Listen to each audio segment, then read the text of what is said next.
This one's called Fatphobia is not about health.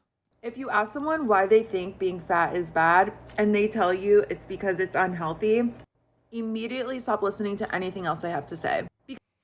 You heard him, fam. You heard her. You heard her. You have to stop listening to anything I have to say. I'm going to play that again because I don't know. I like to reiterate. I like to remind myself what stupid sounds like. That way, it just makes me feel better about myself. So this is a selfish replay.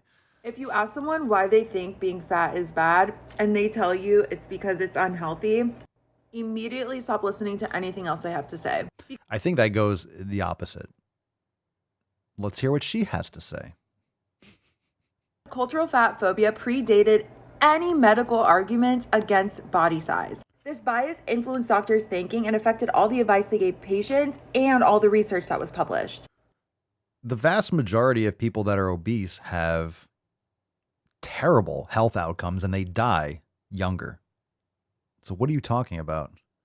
Especially with COVID, for example. So that just brings it to the current situation. Like if you're not healthy, you're going to have complications. So be healthy. Take your vitamin D, exercise regularly, eat your organ meats, get your vitamins and minerals, get plenty of sleep.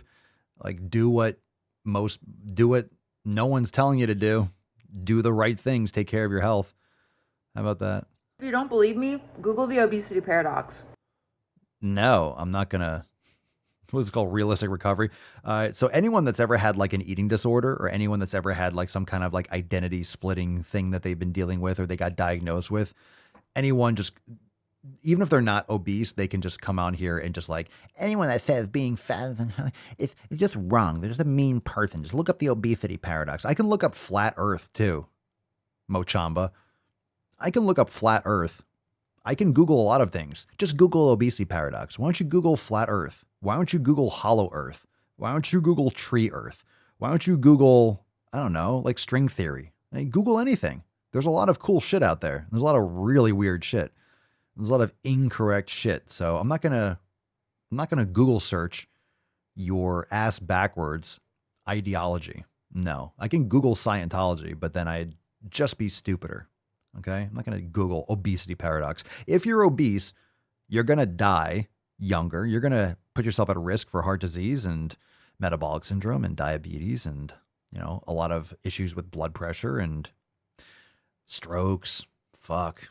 I mean, trashing your body, right? Alzheimer's and Parkinson's, type 3 and type 4 diabetes that they're being referred to, all these insulin-resistant diseases and negative outcomes.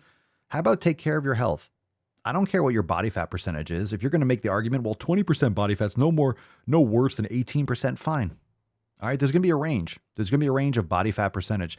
If you hate BMI and hate the fat phobia thing, understand that if you're round, if you look like a ball, if you look at someone, you can't tell if they're lying sideways or standing up, you're too fucking fat. If you look like a beach ball and if you have a gut and you're not pregnant, that's a problem.